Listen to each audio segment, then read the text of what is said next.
There's no need to fear. Underdog is here. Time again for the Underdog Show, starring that champion of champions, Underdog. Not a bird, not a plane, not even a frog. Just little old me, Underdog. There's MC and his buddy Chumley, go gophers on the run. The stories of McBride outrageous, no one could be more courageous. Underdog, Underdog, Underdog. Join the king in Bongo Congo, meet a cat with savoir-faire. Go watch the hunter chase the bocce, shooters on the rocks, and then there's Underdog.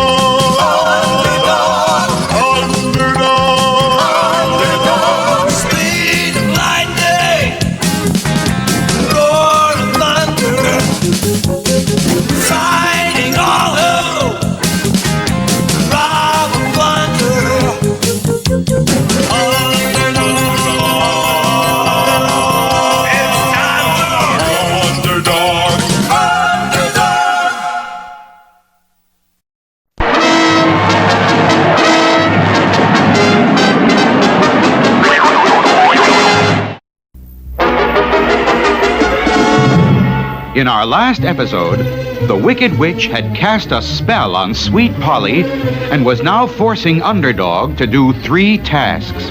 I want this land to be the most beautiful in the world, but most of it is so dry that nothing grows. I want you to steal the water from other lands and bring it here to Pickyoon. Now go! If Underdog steals, he'll be wicked as the witch. Wicked is the witch. Wicked is the witch. Wicked as the witch. This stealing water I cannot do, for then I'd be as wicked as you. Then Polly will sleep for 1,000 years. What was Underdog to do? Putting his great calculating brain to work, he came up with a brilliant idea. Shooting straight up until he was almost out of sight, then straight down at tremendous speed. There's no need to fear. Underdog is here. And boring through thousands of feet of solid rock, he struck water.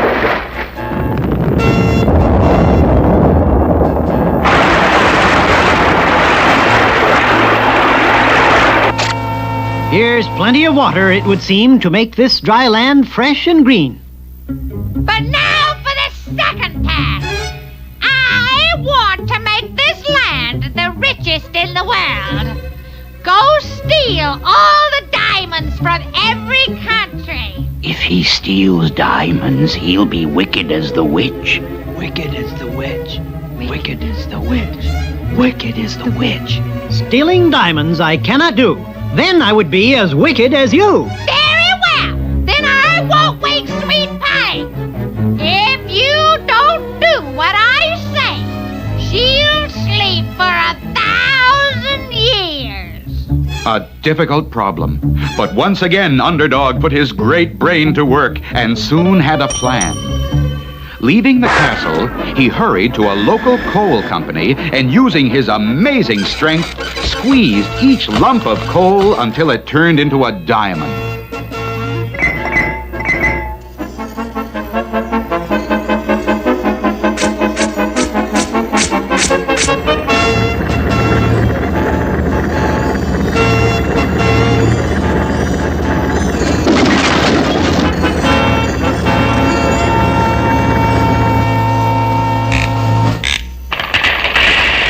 There are all the diamonds you'll ever need. I hope they satisfy your greed. Good. Aha! And now there's one more task left to do. I rule the greatest land. I rule the richest land. Now, I want to rule the most powerful land. Everyone in the whole world shall be my slave. You, Underdog, shall lead my army into battle and conquer the whole world. If he does that, he'll be wicked as the witch. Wicked is the witch. Wicked is the witch. Wicked is the witch. Conquering people I will not do, for that would make me just as wicked as you.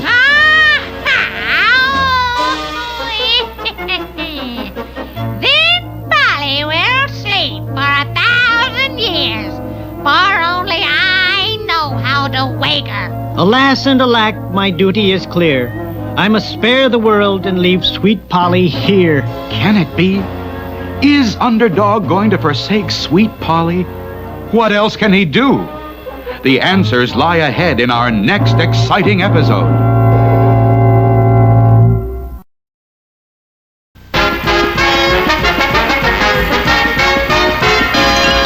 Tennessee's greatest rival in the zoo was Jerboa Jump, who had as his helper Tiger Tornado. Small wonder then that Tennessee was very upset when Jerboa and Tiger began to be famous. Look at that, Chumley. Just look at that. A big car and a chauffeur. Why, they've even got a butler to open the door for them. But gee, Tennessee, Tiger has turned out to be a famous boxer. Well, Chumley, we're going to be famous too. We are going into the boxing business. We'll knock Jerboa and Tiger for a loop. Yeah, Tennessee, but first we gotta have a boxer. We've got one. Good, who? You. Me? Gee, Tennessee, I can't fight. Don't be ridiculous, Chumley. Come on. Wow. If it isn't Tennessee Tuxedo and his fat friend. If you guys are selling something, I don't want it. I got everything, see? Selling nothing. We've come to challenge Tiger to a fight with Chumley. You're kidding. We don't fight with chumps like Chumley. Tiger's a champ. Just as I thought. You're scared. And I'm going to tell everybody in the whole zoo. Scared? Listen, I'm gonna teach you a lesson. Tiger will fight Chumley on the 25th, and I'll tell you what. If that fat walrus wins, I'll give you the car, the show for everything. Tiger will smash him. Oops. Gee, Tennessee, I just remembered. I've got to go visit my cousin in Alaska. Come back here. I'm going to prove to you that you're a fighter. Let's go. Hurry, step right up, folks, and see the fun.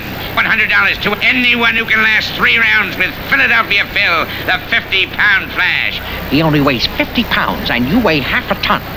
You can take him easily. Yeah, I'll give him a knock on the noggin. I'll give him such a hit. Attaboy, Chumley, go get him. I challenge. And so Chumley found himself in the ring with a 50-pound Flash. He was all over Chumley like a mosquito. At the end of the first round, Chumley was tired. At the end of the second round, he was exhausted. And in the third round, he couldn't even get his guard up. And... You big tub of lard. The trouble with you is you're soft. But I'm going to fix that. You're going in training at Sillyman's gym. All right, Chub, here's your schedule. First you go to skip rope, then work out on the flying rings, then the parallel bars, then the weights, and then fast workout with a punching bag. Okay. Hey, Tennessee, watch this. Faster! Higher! Chumley! Look what he done to my floor! Yay! Look, Tennessee, I'm Tarzan.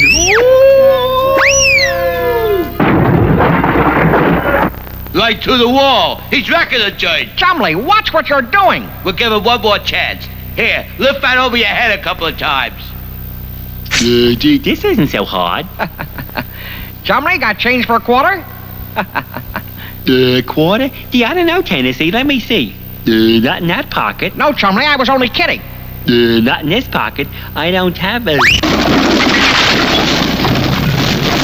Whoops. Oops! Oops! Listen, you walrus, you're wrecking my gym. Now get over there and punch that dummy. Who? Tennessee? I couldn't punch him. No, that big canvas bag over there. Now hit it hard. Gee, Tennessee, that wasn't so hard. That does it. If he doesn't wreck this gym, he'll wreck himself.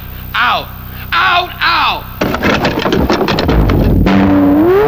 Well, I guess that's that. No, I'll never get in shape. Oh, yes, you will. Jeroboam's not going to get the better of us. Tennessee Tuxedo will not fail. Come on, we're going to see Mr. Whoopi. Well, now, you say Chumley isn't physically fit, eh? Well, that's too bad. It's very important to be in top shape. Looks like he doesn't get enough exercise. We tried exercise, but Chumley wrecked the gym and they threw us out. But you don't need a gymnasium to exercise in. For that matter, there's no one perfect form of exercise. Various kinds are needed for all-around development and health. Why, Chumley can exercise right at home. Good.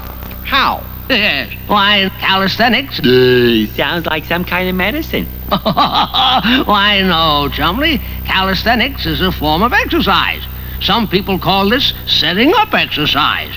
This type of exercise is good for those who can't get any other kind of daily exercise. How long do they take? Oh, about 15 minutes a day. In the morning before breakfast is a good time. Here, let me show you on the three-dimensional blackboard. This first one is a warm-up exercise called the stretch. See? 1, 2, 3, 4. 1, 2, 3, 4. This is called the twist, and it will help take some of those inches off Chumley's middle. 1 and 2 and 3 and 4. How many times should he do these, Mr. Whoopi? Well, just as in all other types of exercise, the amount needed depends upon your age and sex. Now, with you, Chumley, start with 5 each and then work up to 10. Try this one. It's called a leg lift. Do it slowly. 1 up, 2, 3, 4. It's a good idea to count out loud. This last one is a dandy. It takes a little effort, Chumley, but it will help get you in top condition. Watch. 1, 2, 3, 4. 1, 2, 3, 4. You do these exercises every morning, eat well, get plenty of sleep, and you'll be in top condition in no time. I'll see that he does. And you exercise too, Tennessee. Everyone should exercise every day, even when you get older, if the exercise is mild and preferably some kind of recreation. Actually, both group and individual sports to suit different ages make ideal exercise for everyone, from the hardest physical games to simply walking. Yes. Well, Mr. Whoopi, thanks a million for all your help. And Chumley followed Mr. Whoopi's exercises faithfully. And by the time the fight with Tiger rolled around, he was in top physical shape. Tiger, on the other hand, sure that Chumley was a pushover, had not trained at all. Will you stop eating? You gotta fight to win. Well, it'll be a snap. When the bell rings, I'll turn into a tornado. I'll knock him into the middle of next week. Yeah, well, I gotta show Tennessee who's boss around here. So just in case, put these horseshoes into your gloves. All right, Chumley, you're in top shape. Stay in there with Tiger and we'll be famous. And the fight is on. Chumley moves out of his corner rather slowly, but Tiger Tornado is like a tornado. He's all around Chumley, landing blow after blow. A right, a left, another right. It's a terrific barrage, but Chumley seems to be taking it easily. All the training and exercise he did was paying off. Not only did Tiger fail to knock him out in the first round, but also he didn't in the second, nor the third. Until... There is the fourth round, and the amazing Chumley looks fresh as a daisy, while Tiger Tornado looks exhausted. In fact, he's so tired he can hardly get his guard up, and wow! The winner!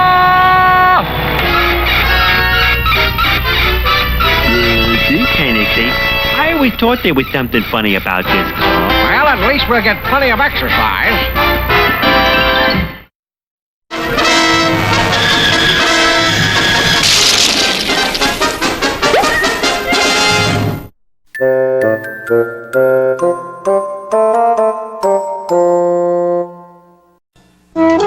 Well, my boy, you certainly are dressed up today. I see the feather you is wearing. This means maybe you are playing Indian? No, Mr. Wizard. I'm trying to be like the famous Robin Hoodwink. Oh, of course, my boy. Robin Hoodwink. The fellow that was always taking the money from the bad guys and giving it to the good guys. That's it, Mr. Wizard. You can't say that isn't being good. So let me be Robin Hoodwink. Please, Mr. Wizard. Please. What can I say except, be careful, Tooter. The Robin Hoodwink with all his men was always hiding out in the Sturwood Forest. He had worked out a very special way that his men would get him important messages. One man would take the message off the arrow and then pass it on to the next man. Finally, the message would reach the famous Robin Hoodwink.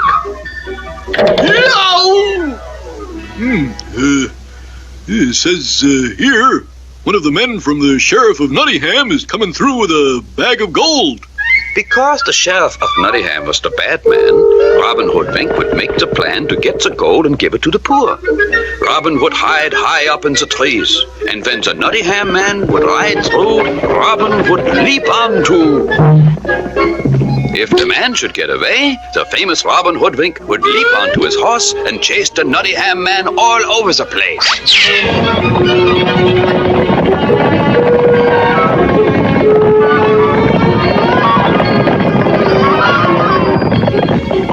If the Nottingham man's horse was too fast, Robin Hoodwink would use the sling.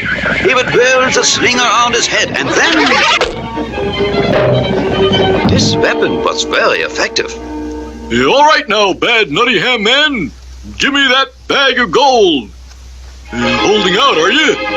All right, on guard. The Robin Hoodwink was a master with the swordplay.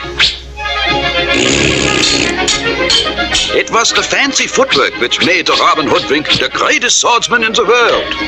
All righty, Nottingham man. Give me that bag of gold or you'll get this. If the Robin Hoodwink got into the trouble, his trusty sidekick Little John was always ready to help out. Stop, bad Nottingham man, or I'll run you through. Now go back and tell your bad sheriff I'm giving this gold back to the poor people. To give the gold back, Robin Hoodwink would put on the disguise so nobody would recognize him when he rode into the town. Look, it's Robin Hoodwink, and he's got the gold. After him!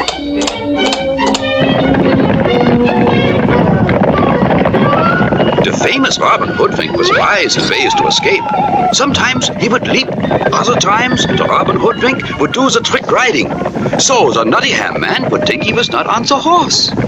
Yow! Ouch! Yow! And when there looked like no way out for the Robin Hoodwink, he would dive into the deep water below. Then the Robin Hoodwink would swim to the other side for the fast getaway. Now I'll just make the fast getaway. Make the fast,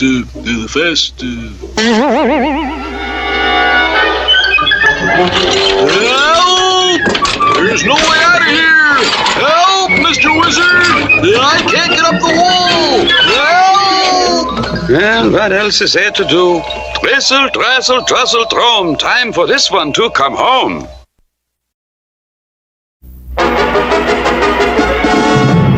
In our last episode, the Wicked Witch had told Underdog that unless he helped her conquer the world, she would not break the spell she had cast on Sweet Polly. And Underdog refused.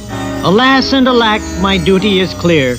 I must spare the world and leave Sweet Polly here. So, you refuse, do you? Then Sweet Polly will sleep for 1,000 years. Are you going to leave her? I must leave Polly, but before I do, I intend to really take care of you. That's what you think!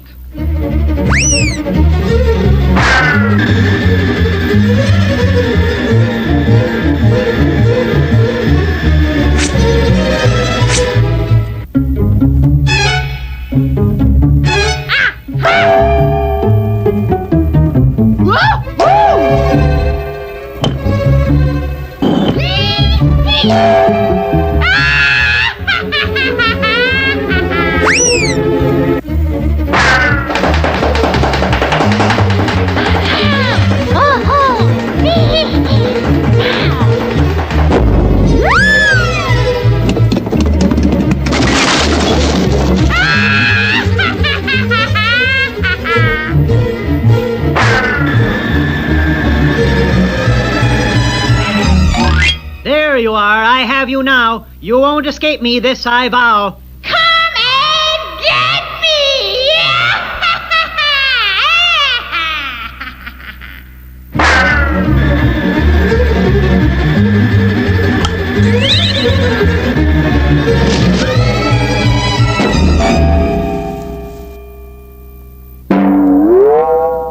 So, you want to fight, do you? Well, fight these!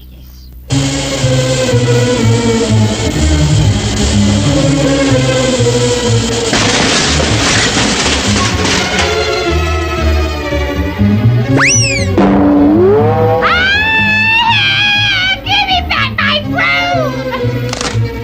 My broom! My magic broom! Without it, I am nothing! With the Wicked Witch finally disposed of, Underdog went back to the castle and the poor, pitiful people of Pickyoon. Where is the witch? The witch? Is she gone? Is she coming back? Oh, I hope not. The witch? Where's the witch? Where is the witch? The witch. The witch. Where is she? The Wicked Witch is gone for good. You can now speak up like people should. 3 cheers for Underdog! Hooray! Hooray! Hooray!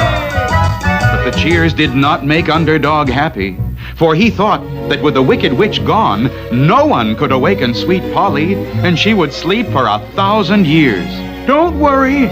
You saved us, Underdog, and we will watch over Sweet Polly. We will, and our grandchildren will, and on until she wakes up 1,000 years from now. Very well, good people, I shall entrust her to you. Farewell, Sweet Polly, you are always true blue. I'll find some way to save you, my pledge is this, and I'll seal my vow with one final kiss.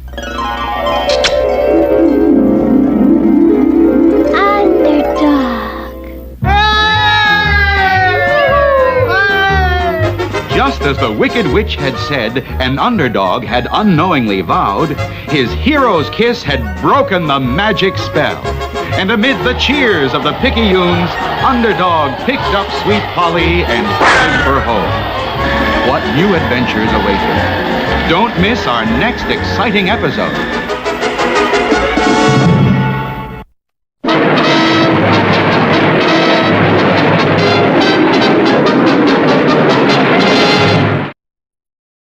Oh,